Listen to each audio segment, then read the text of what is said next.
أسأل الله العلي الكبير رب العرش الكريم الذي جمعني وإياكم في هذا البيت الطيب المبارك على طاعته وعلى كتابه أن يجمعنا في مستقر رحمته في جنات ونهر في مقعد صدق عند مليك مقتدر. Ya, setelah dia menyampaikan alhamdulillah dan salawatnya, beliau juga menyampaikan salam seperti yang sudah disampaikan dan kita jawab. Kemudian beliau juga berdoa agar sebagaimana kita dikumpulkan pada tempat yang berkah ini karena kita Allah, semoga nanti kita juga dikumpulkan oleh Allah Subhanahu wa Ta'ala di surga yang tertinggi, di tempat yang mulia di sisi Allah Subhanahu wa Ta'ala. Innahul Qur'an malu man la mala lahu. Sebenarnya ini adalah Al-Quran, dia adalah harta bagi orang yang tidak memiliki harta. Wa izzatu man talaba al-izzah. Dan sesungguhnya ini adalah kemuliaan bagi seseorang yang ingin mencari kemuliaan. Wa ruhu man arada an ya'isha bi ruhin khalidatin abadan wa iman. Dan ruh bagi orang yang ingin memiliki kehidupan yang abadi meskipun dia tak meninggal. Qala ta'ala wa kadzalika awhayna ilayka ruhan min amrina. Allah berfirman, dan demikianlah kami memberikan wahyu kepada engkau wahai Muhammad sebagai ruh dari kami. Al-Qur'an nurun wa ruh. Sebenarnya Al-Quran itu adalah cahaya dan juga ruh kehidupan. Faman istaghna 'anil nur 'asha fi dhalam. Dan siapa yang merasa tidak butuh terhadap cahaya, maka dia akan hidup dalam kegelapan. Wa man istaghna 'anil ruh mata kal an'am. Dan barang siapa yang merasa tidak butuh terhadap ruh, maka dia hidup seperti hewan. حتى يكون القرآن لنا نورا وروحا لا بد أن نعظمه وأن نوقره وأن نجعله منهج حياة. Dan agar Al-Quran ini bisa menjadi cahaya dan juga ruh bagi kehidupan kita, maka kita harus menjadikan Al-Quran, memuliakan Al-Quran dan menjadikan Al-Quran itu sebagai pedoman hidup kita. ومن تعظيم القرآن وتوقيره تلاوته كما أنزله الله عز وجل. Dan di antara bentuk pemuliaan terhadap Al-Quran yang tertinggi adalah kita berusaha untuk membaca Al-Quran sebagaimana dahulu Al-Quran diturunkan kepada Nabi Muhammad SAW. قال صلى الله عليه وسلم إن الله تعالى يحب أن يقرأ القرآن كما أنزل. Nabi SAW bersabda, sesungguhnya Allah suka apabila Al-Quran itu diturunkan dibaca sebagaimana dia diturunkan. ولا شك أن فعل ما يحبه الله عز وجل فيه الله سبحانه وتعالى. Dan tentu tidak diragukan bahwa apabila kita melakukan sesuatu yang disukai oleh Allah, itu akan mendatangkan ridho dari. فهذه الليلة المباركة نجتمع حول أعظم سورة في القرآن الكريم ألا وهي الفاتحة. Dan pada momen kali ini, insya Allah kita akan membicarakan atau mempelajari di antara surat yang paling utama di dalam Al-Quran, yaitu surat Al-Fatihah. والتي هي ركن من أركان الصلاة. Dan dia adalah rukun di antara rukun salat. ولا تصح الصلاة إلا بصحة الفاتحة. Dan salat tidak akan sah apabila kecuali jika Al-Fatihahnya itu benar dibaca. فتلاوة القرآن بالتجويد حتم واجب على كل من قرأ القرآن. Maka membaca Al-Quran dengan tajwid itu wajib sekali bagi setiap yang membaca Al-Quran. قال تعالى ورتل القرآن ترتيلا. Allah berfirman, "Warattilil Qur'ana tartila", dan baca Al-Quran itu dengan tartil, dengan tajwid. فالأمر في هذه الآية ورتل للوجوب عند جميع العلماء إلا بعضهم. Warattil di sini itu adalah kata perintah yang menurut kebanyakan ulama ini adalah perintah wajib. Di dalam Al-Quran ada yang perintah wajib dan sunnah. Kecuali sebagian ulama tasawuf sahabat yang sunnah.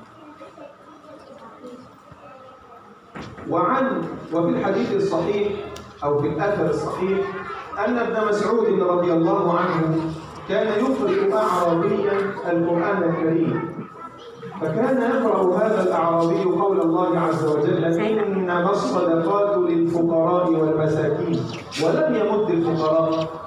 فقال ابن مسعود رضي الله عنه ما هكذا أقرأنيها رسول الله. قال وكيف أقرأكها يا أبا عبد الرحمن أو يا أبا عبد الله؟ قال هكذا إنما الصدقات للفقراء والمساكين.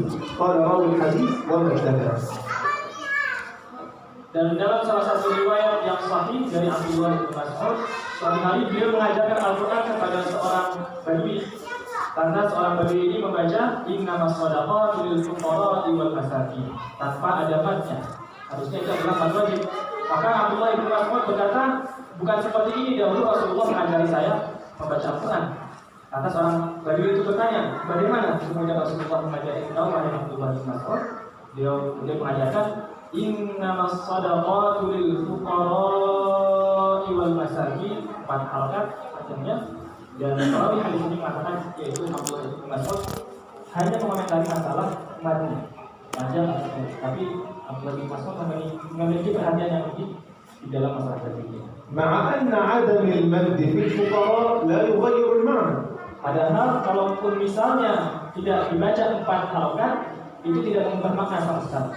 لكن هكذا تلقى من رسول الله صلى الله عليه وسلم. Tetapi beginilah dulu para sahabat itu belajar Al-Quran kepada Rasulullah Sallallahu Alaihi Wasallam. وهكذا تلقى رسول الله صلى الله عليه وسلم عن جبريل. Dan begitulah juga Rasulullah menerima Al-Quran dari malaikat Jibril yaitu dengan tajwid. وهكذا رتله الله عز وجل لجبريل ترتيلا. Dan demikian juga lah Allah Subhanahu wa taala mewajibkan kepada malaikat Jibril yaitu lengkap dengan seluruh tajwid dan bacaan. قال تعالى ورتلناه ترتيلا. Allah berfirman warattalnahu tartila, yaitu kami membacakan Al-Quran itu dengan tartil. Dan kemudian Allah juga memerintahkan kita warattilil Qur'ana tartila. حتى نقرأ القرآن كما أنزله الله علينا أن نتعرف على ما ينافي القراءة الصحيحة. Agar kita dapat memahami atau membaca Al-Quran dengan benar sebagaimana yang Allah Subhanahu wa taala turunkan, kita juga harus tahu bagaimana ciri-ciri bacaan Al-Quran yang keliru. فحتى نقرأ سورة الفاتحة قراءة صحيحة سليمة فصيحة كما أنزلت من لدن حكيم خبير علينا أن نتعرف على اللحن في الفاتحة أولا. Agar kita dapat membaca surat Al-Fatihah dengan sahih, dengan fasih, dengan benar, kita juga harus tahu terlebih dahulu bagaimana sih bacaan Al-Quran atau bacaan Al-Fatihah yang tidak benar atau yang keliru. واللحن في الفاتحة أو في القرآن عموما نوعان، لحن جلي ولحن خفي. Dan kesalahan saat seseorang itu membaca Al-Quran itu ada 2 macam. Yang pertama kesalahan yang jelas, dan yang kedua adalah kesalahan yang samar. اللحن الجلي يعني الظاهر الواضح لدى الجميع. Yang jali atau yang jelas ini bisa diketahui oleh semua orang. وهو الذي يكون في الإعراب أي مخالفة الإعراب في الحركات تغيير الحروف كمثلا من يقول أنعمت عليهم أو المغضوب عليهم كما حدث في مطار جدة. Ya. Di antara contoh bentuk kesalahan yang jelas adalah digantinya harakat-harakat di dalam Al-Quran atau digantinya huruf yang begitu jelas. Misalnya seseorang membaca an'amtu alaihim dan harusnya an'amta, atau al-maghdubi dibaca al-maghduba. Dan ini terjadi saat kami melakukan perjalanan dari Kairo dan transit di Jeddah. Kemarin ada imam yang membaca ghairil maghduba alaihim. طبعا قطعت الصلاة وخرجت. Hingga akhirnya tadinya beliau makmum dengan imam ini, beliau keluar dari salat tersebut. فهكذا الصلاة تبطل ولا تصح. Karena salat yang seperti ini tentu tidak sah dan batal saat itu juga.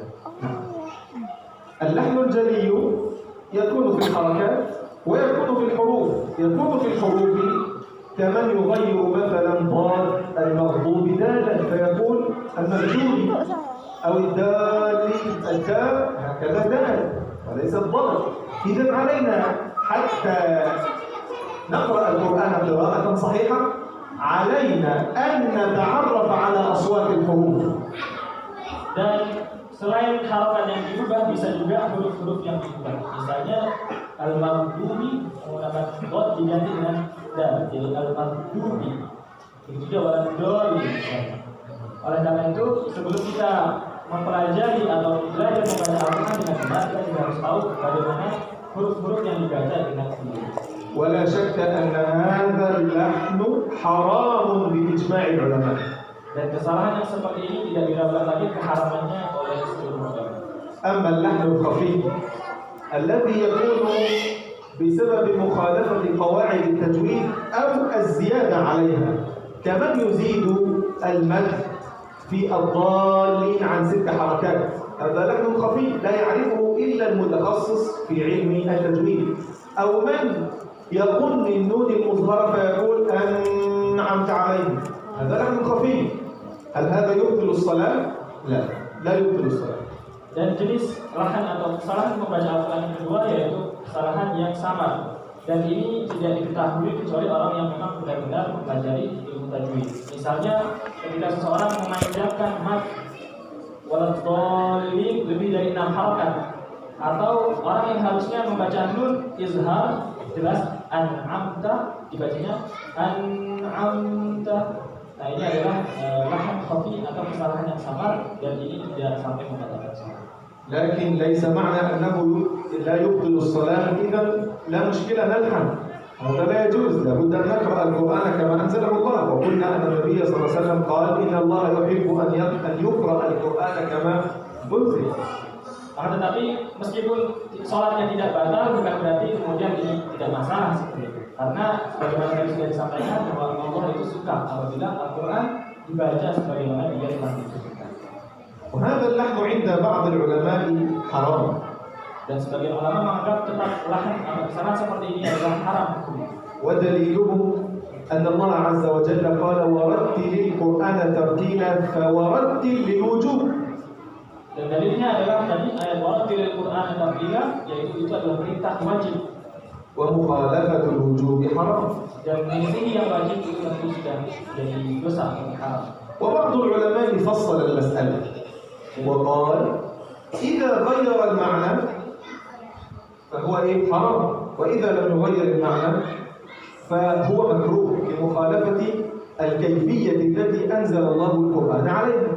Dan ada sebagian ulama yang merinci apabila seseorang melakukan kesalahan dalam lahan khafi atau yang sama tadi, apabila sampai mengubah makna maka itu haram hukumnya, dan apabila tidak mengubah makna maka hukumnya adalah makruh karena tidak sesuai seperti Al-Quran tersebut diturunkan.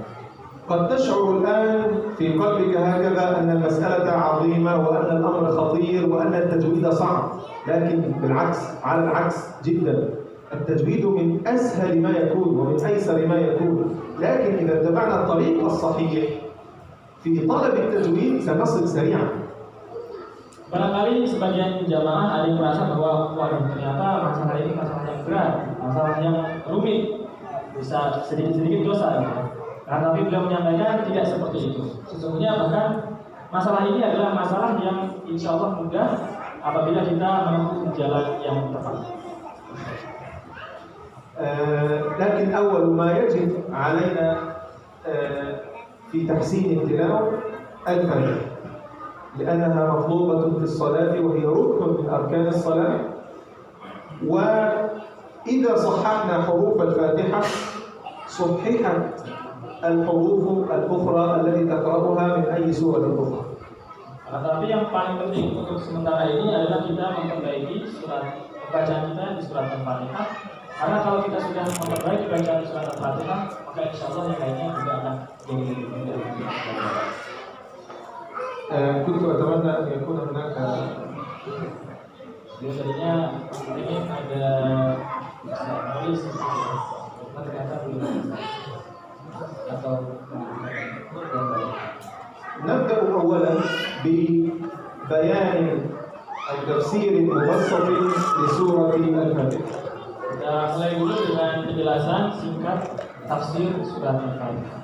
أولا الفاتحة سميت بالفاتحة لأنه يفتتح بها القرآن العظيم. Al-Fatihah disebut Al-Fatihah atau pembuka karena memang dengan surat inilah Al-Quran itu dibuka. وقد ذكر السيوطي للفاتحة 15 اسما. Dan menurut Imam As-Suyuti, Al-Fatihah ini memiliki 15 nama surat yang lain. فسميت بالفاتحة، سميت بأم القرآن، سميت بالسبع المثاني والقرآن العظيم، سميت بسورة الصلاة لأنه لا تصح الصلاة إلا بالفاتحة. Nama lain surat Al-Fatihah ini adalah Ummul Quran, kemudian juga Al-Quran.